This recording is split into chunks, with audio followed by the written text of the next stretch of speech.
Hey, I'm Jeff Perkins. These are the Soundstripe Sessions. This is a podcast about the space between inspiration and execution.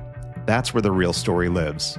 We sit down with world-class creators and storytellers to unpack the craft, the creative decisions, the roadblocks, and the breakthroughs that shaped their best work.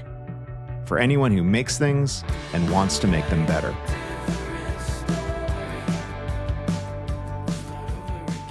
Today on the podcast, we're joined by Brooke MacLean. Brooke is the CEO of MarketWake, a fast-growing Atlanta-based marketing agency that's been on the Inc. 5000 list for the past 5 years and has been named one of the best places to work in Atlanta.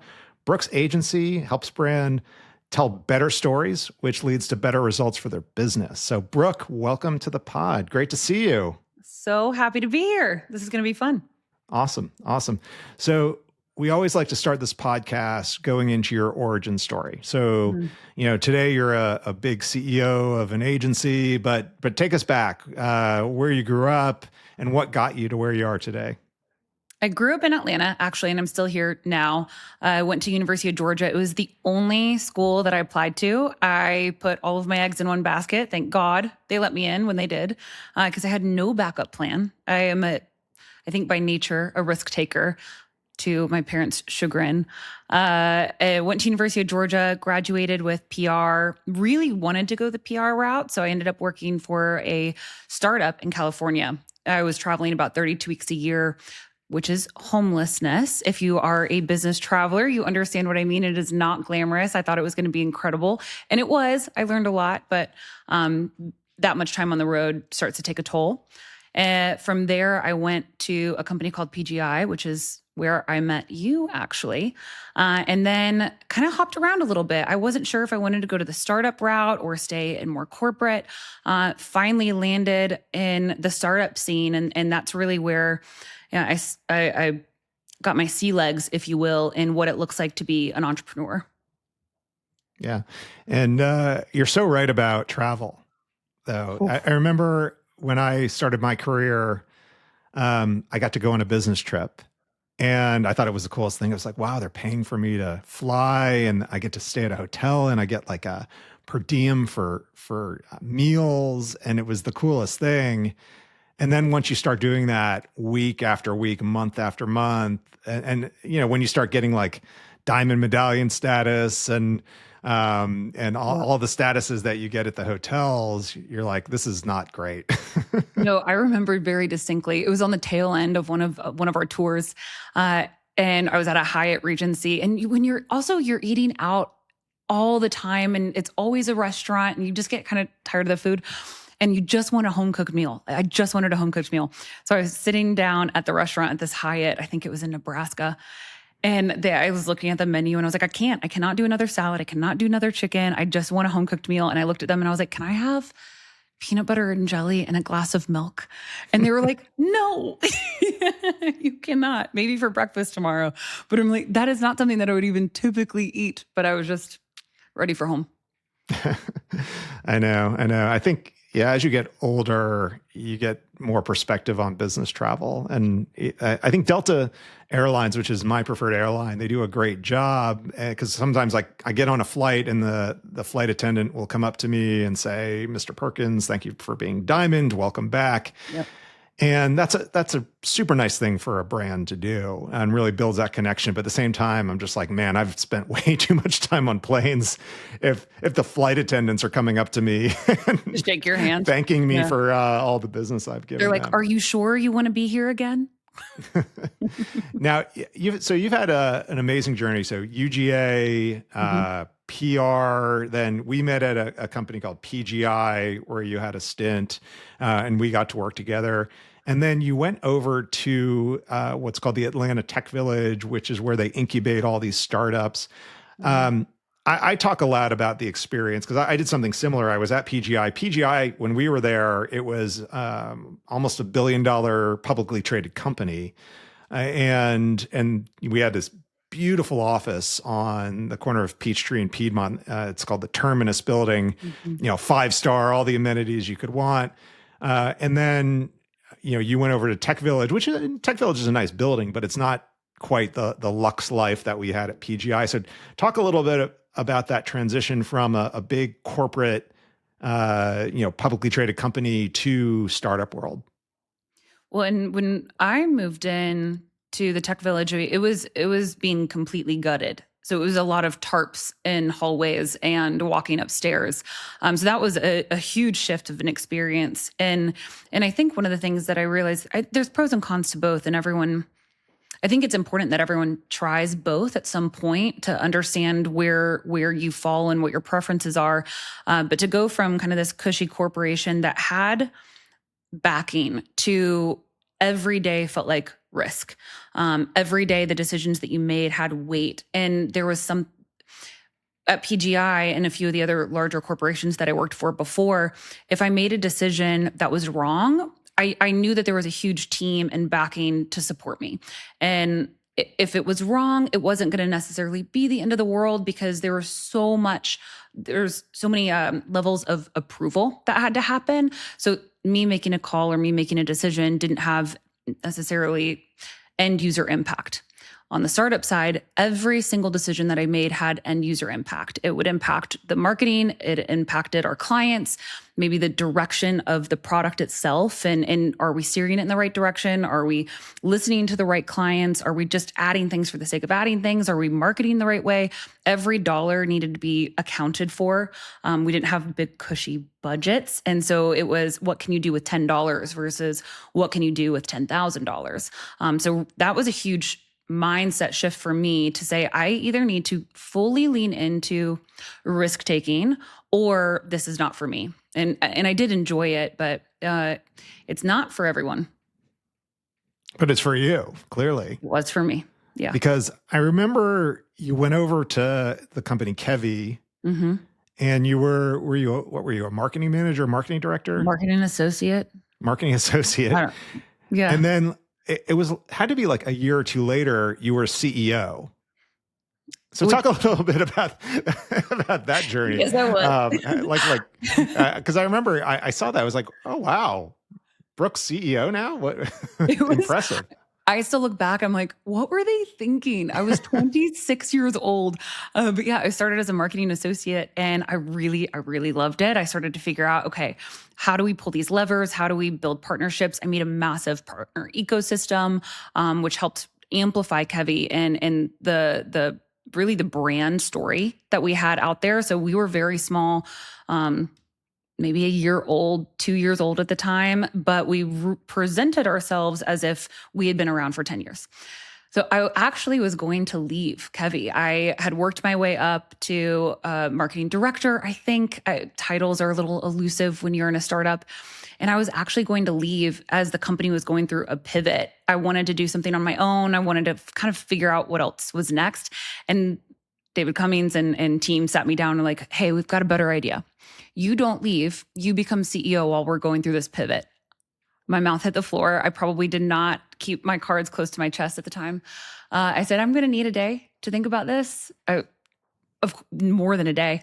The thought process that was going through my mind was, are they sure? Is this a joke? There's no way that I can do this. I've never done anything like this before. And then the other side was, I enjoy risk and I had no problem with confidence at the time. Like, yeah, heck yeah, I can be the CEO. I said yes. It was really hard. First day, we had a whole new runway and a set budget, and we were pivoting the platform entirely, sunsetting all of the old clients to make room for the new clients for the new platform. And I had to lay off more than half the staff the first day that I arrived as CEO, which is not the best way to make friends. Definitely not a great way to enter into the CEO role, but we did it. I mean, we had a really amazing team, and 15 months later, we were able to launch a product and get it to profitability. That's great. That's great. What did you learn about being CEO that was different than being the marketing associate? Yeah, I took things too seriously. When I entered into that role, because I had never done anything close, I put a lot of pressure on myself to get everything right. So I overworked the team, for sure. I had a very, very high expectations of myself and of them. And I didn't allow space to play. I didn't allow space for us to really unite as a team before we really dove into the work. So while I learned a lot about what it looks like to manage a team of investors and to go raise money and to build a product, all of the things that you think that you would learn as a CEO, I did learn those things.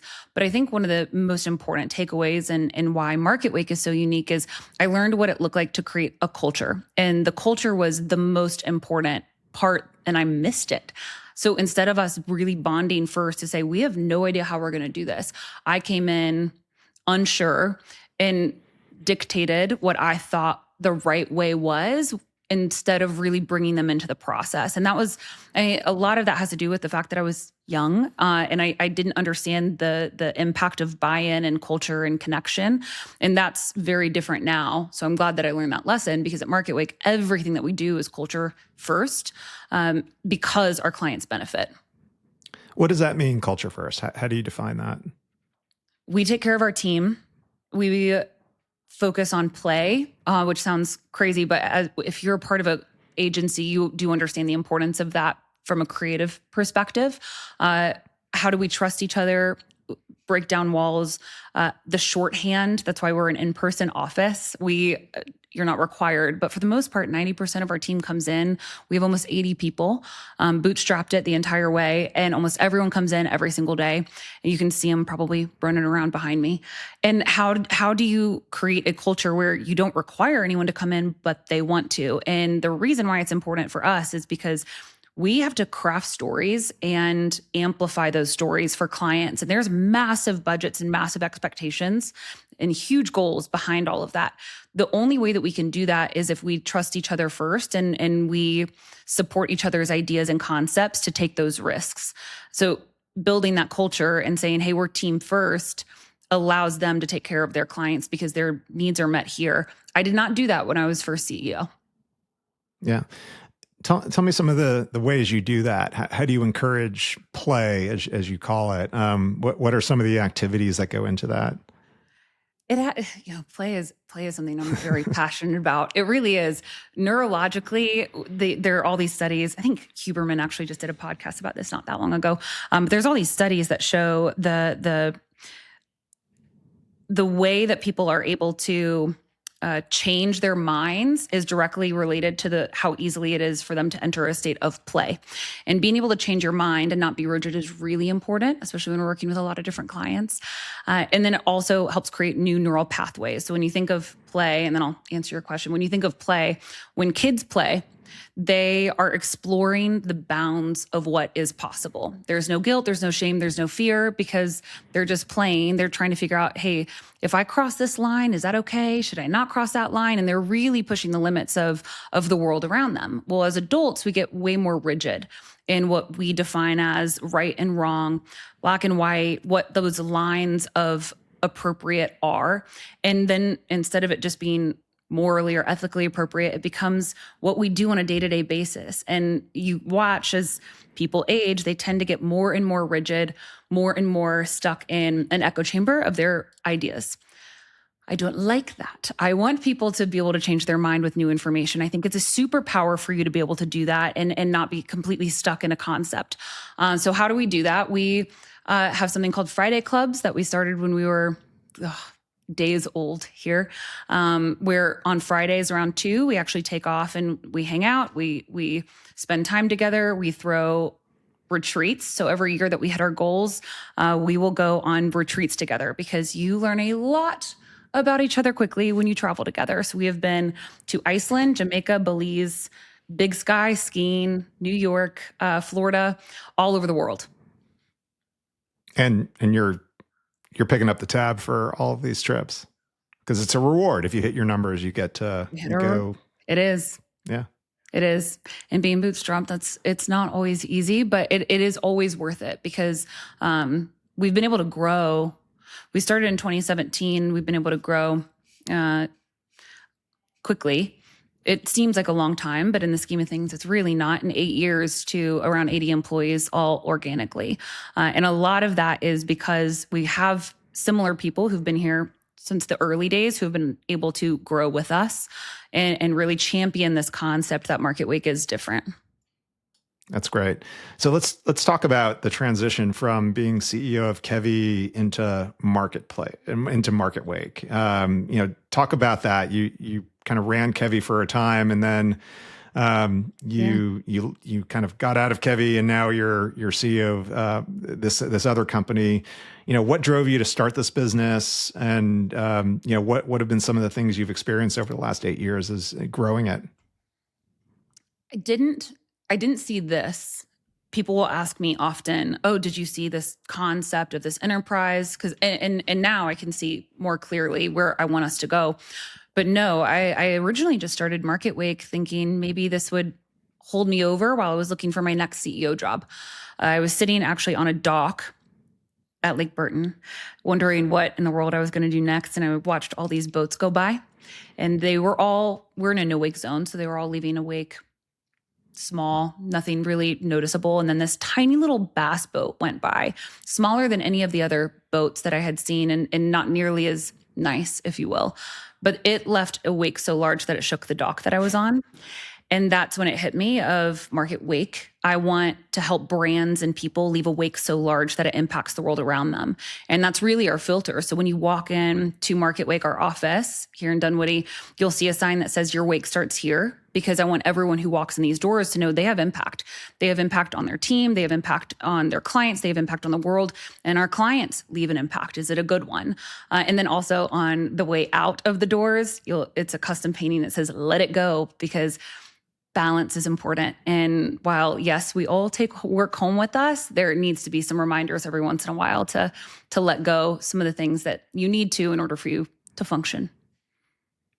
So the business you've chosen, the advertising marketing services business, super competitive, somewhat commoditized. There's so many firms out there. Everyone tries to have their unique value prop, but they're very similar in the services that they offer.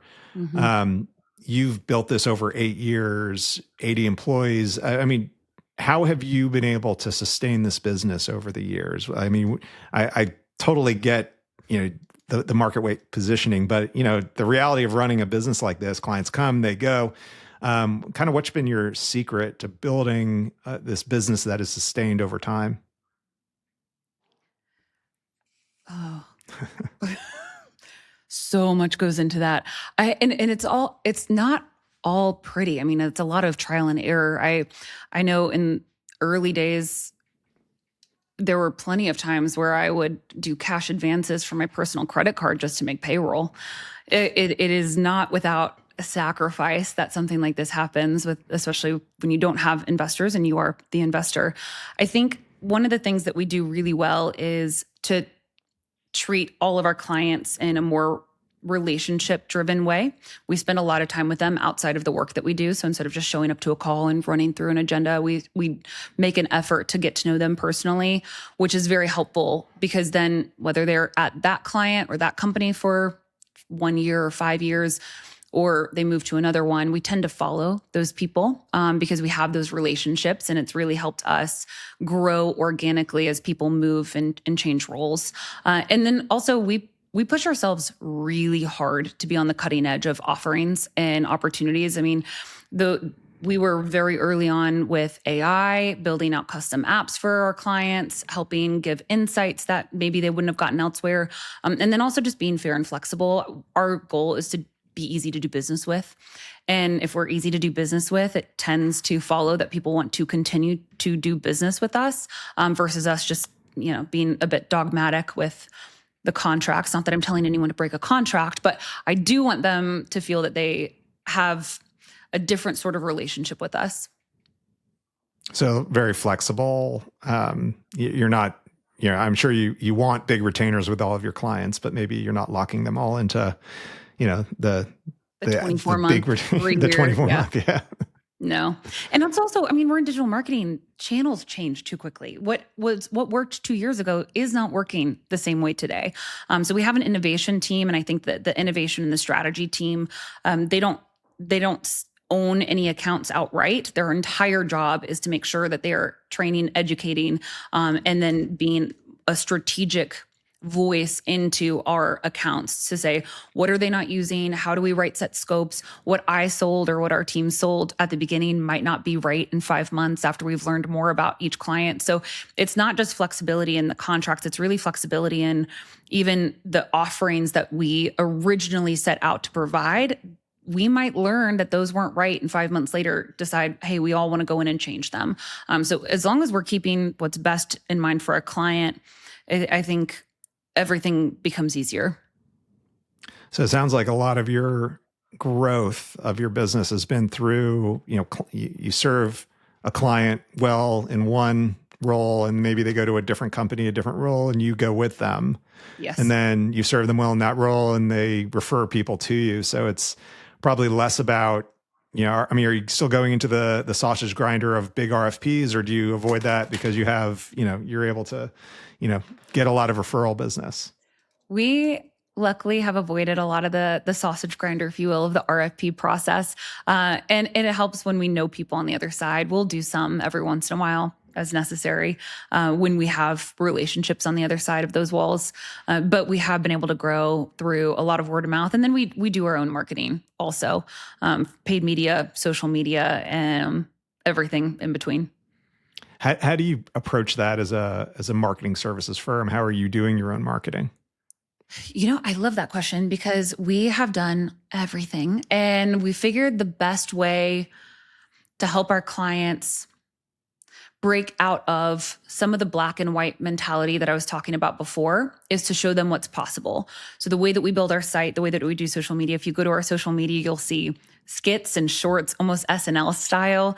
We're very, very playful. We push the limits of what's possible. I'm not telling my team no. If you want to try it with MarketWake. And we have found that more and more lately, our clients are coming to us because of the way that we're doing marketing, the type of ads that we're doing, the type of social, the type of stories that we're telling. And one of the reasons why I feel like is brands, especially with the rise of AI, it's less about production, more about curation. It is really, really difficult to stick into someone's memory when there's nothing remarkable about your brand or your story, because there's just so much noise and so much production. There always has been, but now even more so. Our place in the life cycle of a client is to come in and say, what is going to make you memorable? How are brands going to think about you? Because stories are, I think Stanford said, 22 times more likely to be remembered than just facts and data alone. And I mean, even in that, music, as you know, music can improve recall by 20 to 30%. So sometimes we'll go to a brand and say, hey, if you were a song, what would that song be? Well, how do you want people to feel and experience you? What is that emotion? And then all of a sudden they start to wake up and go, whoa, yeah, people should have a feeling towards us. They should have a concept. And then once we understand what that story is or feeling is, then we can amplify it through the digital channels. But a lot of our clients come to us and they're like, oh, we want to do paid media. And we're like, with what?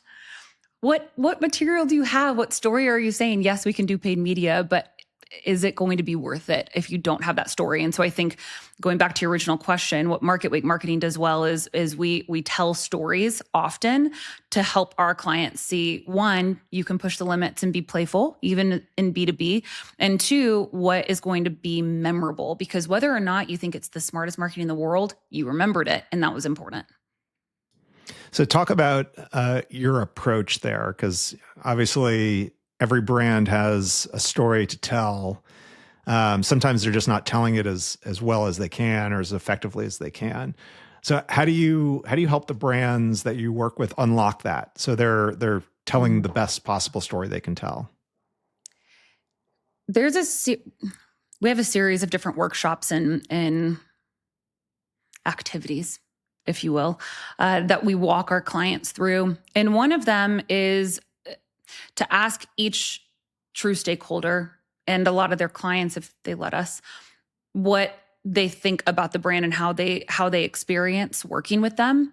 We plot all of that and show whether or not there's actual resonance, to use a musical term.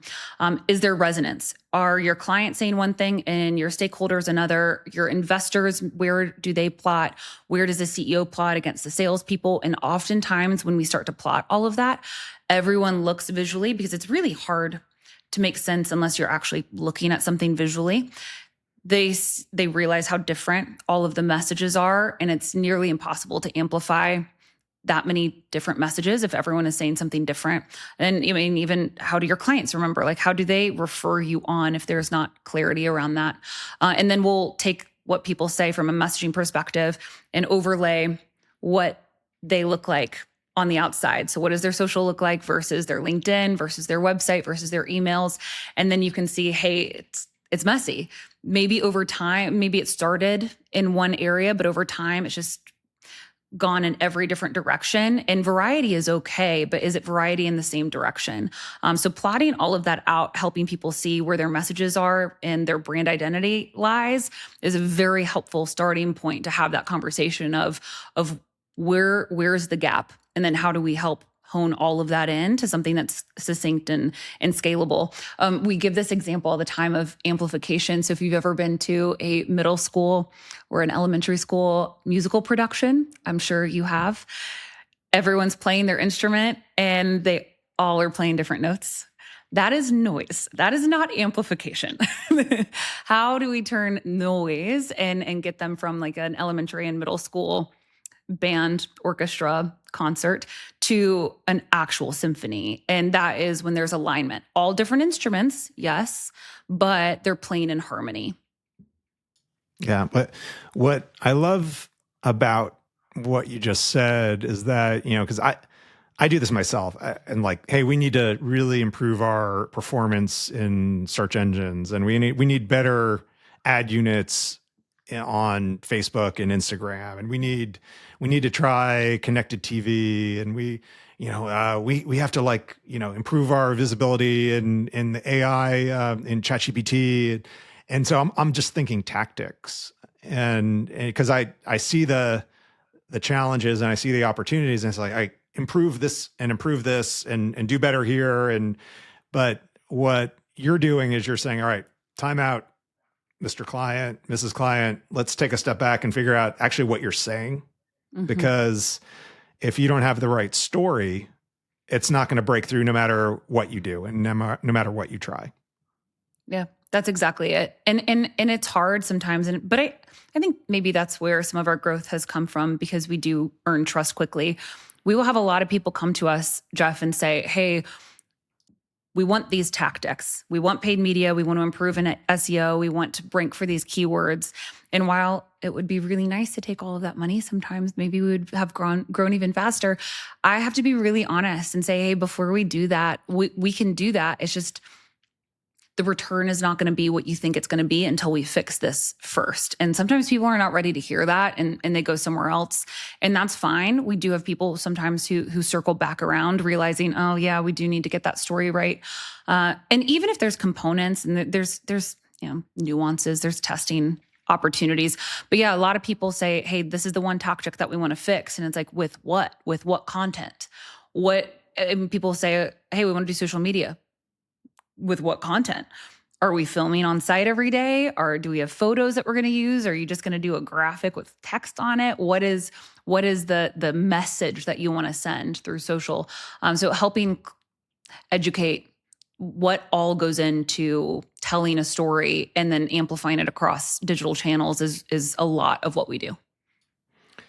So we just talked about the importance of storytelling, more so than the specific tactics of where you're telling the story. But let's talk about the tactics, because the tactics are rapidly evolving right now with AI, with the social platforms and the sophistication they have around targeting. What should people be looking for from a marketing perspective today? What should they be testing? What should they be monitoring? You're an expert in all things marketing, advertising. So give our audience the idea of like platforms that are emerging that they need to pay attention to, or platforms that if they're not investing in, they're really missing out on opportunities. We're seeing, before getting too far into tactics, one umbrella observation is we are seeing a return to authentic content versus mass production. People want what's real. It used to be the influencers who all looked perfect all the time and everything was done. Now we're seeing it's so much more effective to show your mistakes, to show your humanness, which I love. Show who you actually are, that authenticity, because it's proof that it wasn't AI. People want to know the difference. Everyone's a little bit unsure. Is that AI? Is that a real human? And sometimes people care, sometimes people don't. But at the neurological level, they do, because they want to connect with something that is them or looks like them or is real and authentic. So having mistakes, messing up, that's actually performing way better. When it comes to the tactics, LLM, I mean, ChatGPT, Claude, AI models, it is the new search engine. Ads are going to start showing up on ChatGPT soon. They've already explained that. If you do not have a website that is structured to pull content directly into LLMs, you're missing out a huge opportunity, because people are using that as a search engine more than they are, or it will be more than they do Google and Bing. So if all of your ads are on Google and Bing, but you haven't structured your website to be able to speak to and feed content well into those LLMs, you're definitely missing out. And then also for all of the e-commerce companies out there, TikTok Shop, it is, well, I mean, it's been controversial in the past. It is unbelievable the way that you can connect with influencers. So for instance, on TikTok Shop, most people do not realize people can sign up to be an influencer. You put in the details of, hey, we'll give you a free hat, if you will, or we'll give you 20% off if you do a video. You never have to talk to these influencers. They'll just take your hat, they'll buy it themselves, they'll do some videos, and then you can actually promote it as an ad. So that as a platform, with how easy it is and you don't have to leave, that is becoming one of the number one ways that people are thriving in e-commerce world. So it, I guess, depends B2B or B2C. There's a lot of different platforms, but those two are sweeping opportunities. Yeah. I want to go back to your point about AI. The term that we're hearing a lot is AI slop. People are really getting they're getting angry about AI. There was tons of backlash against a couple Super Bowl ads that were very AI centric. You could tell they were produced with AI. One of the companies actually said, we did this ad in 3 days before the Super Bowl using only AI. And the comments were just brutal on this ad. So, talk about that, because AI does open up amazing opportunity for creatives, because what used to be a full-on video shoot that would cost you tens or hundreds of thousands of dollars, now you might be able to use some of these tools and do it for a lot less. And that's very attractive, obviously, both for agencies, clients, but you lose some of that authenticity and the real people, and you have a potential for backlash. So how are you thinking about that as someone who runs an agency, who sees these creation tools as something very powerful, but at the same time, you acknowledge that it's still all about authenticity? I mean, how do you sort of bridge that today? It is, we're just, as much as everyone can say that they're fatigued by talking about AI, we're just getting started over the next 5 to 10 years on really figuring out how and where it's going to be leveraged in what capacity. I mean, there's even just ethic codes around AI that need to be fleshed out. At the end of the day, your brand stands on its story and emotional connection and trust. And what AI is doing, and the AI slop, is it's eroding trust.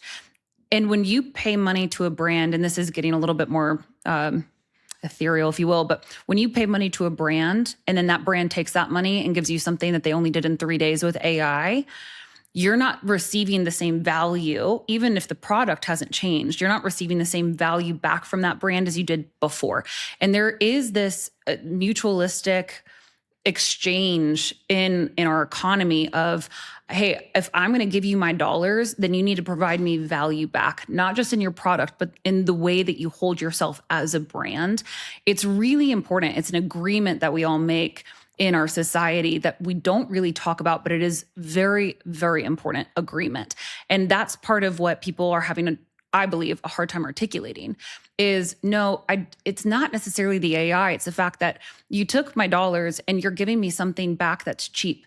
And the value is no longer balanced. And you're not investing in me and providing me value the way that I feel like I'm providing you value with my dollars. And now there's an imbalance. And that imbalance is something that we have to really wrestle with, of like, what is balance? And it comes back to, how are we able to provide really strong, good value to our clients and our customers?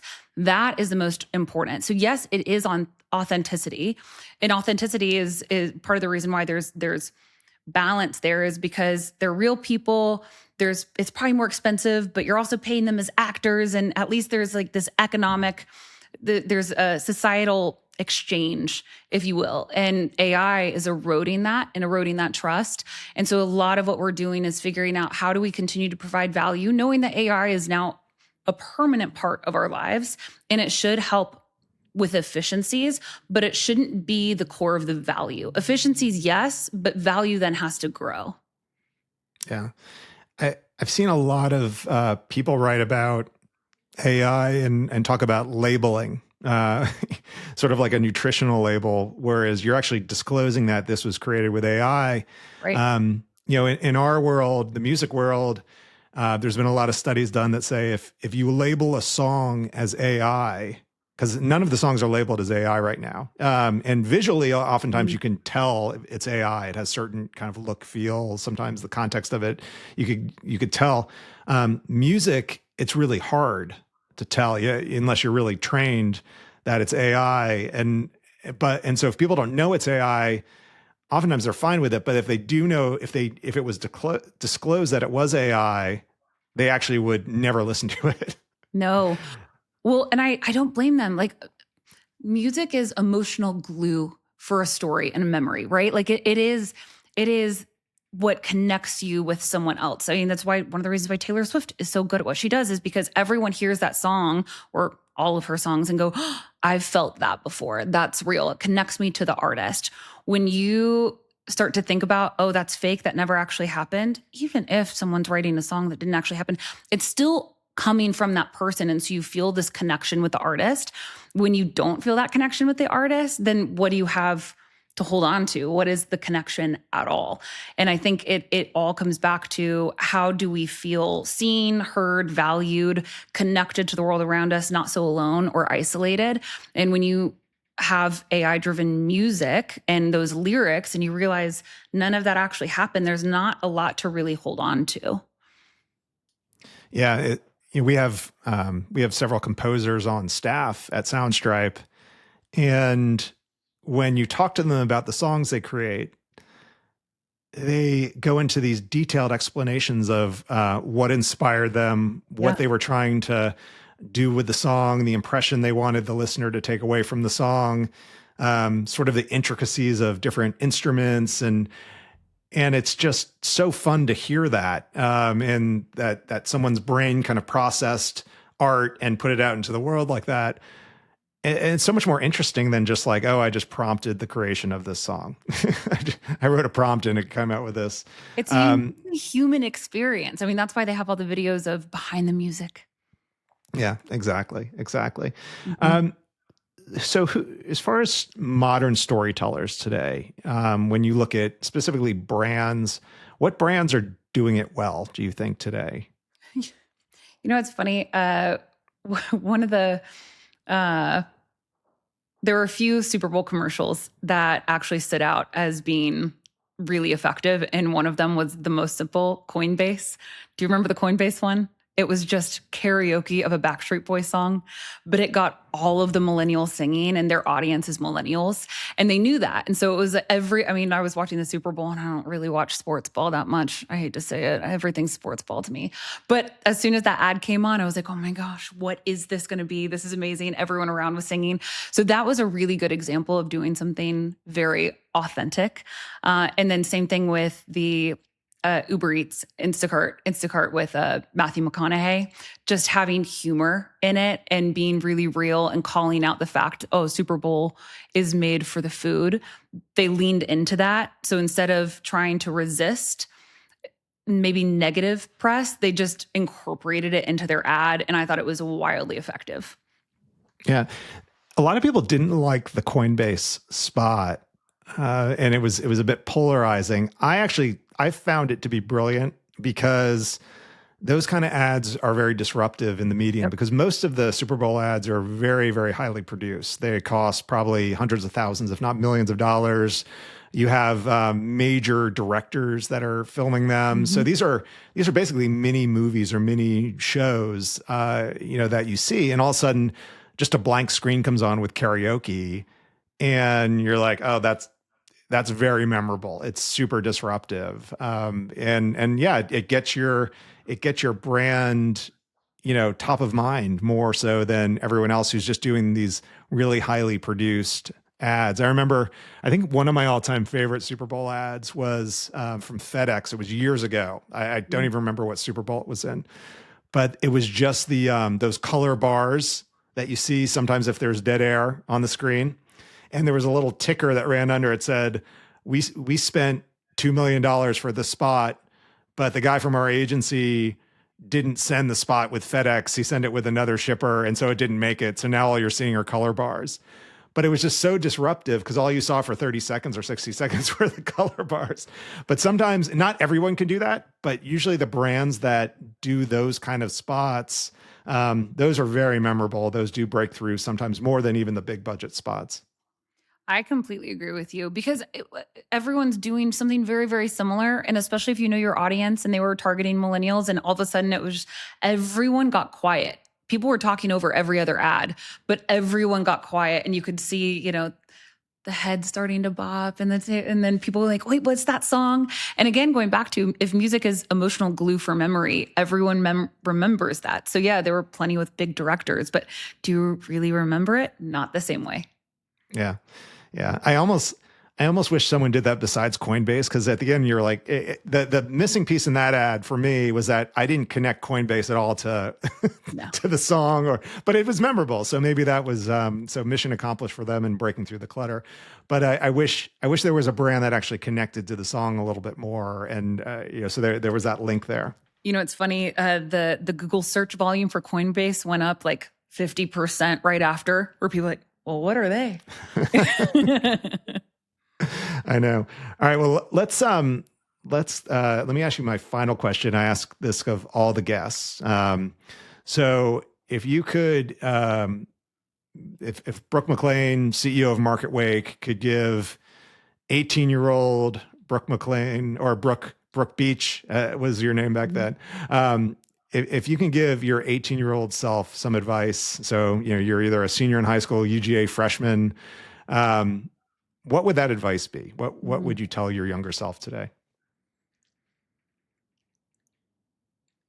My 18-year-old self was so bright, so very hopeful. The world was my oyster, and I would say don't lose that. I think I've experienced, like anyone, everyone has a story. A lot of really good and really bad. I feel like I've lived 9 lives at this point. Definitely not for the remainder of the podcast, but life comes at you hard. There's a lot of pain in it. And I would tell her, even in the pain that you experience, or when life happens and loss happens, to stay bright and hopeful and believe that anything is possible still. Because I think the second we start to get jaded is when opportunity starts to close for us. So I would just tell her to keep that. That's great advice. Brooke MacLean, it's great to see you. Thanks for being on the pod. And thank you everyone for tuning in. We'll see you next time. Soundstripe is the leading music licensing platform, offering the highest quality music produced by award-winning artists and innovative tools to find the perfect song for your project. Soundstripe has over 100,000 audio tracks along with sound effects and video assets. We provide comprehensive licensing coverage, whether it's a broadcast TV spot, social media video, or podcast. Soundstripe helps turn an average video into an unforgettable story. Learn more and sign up for a free account at soundstripe.com.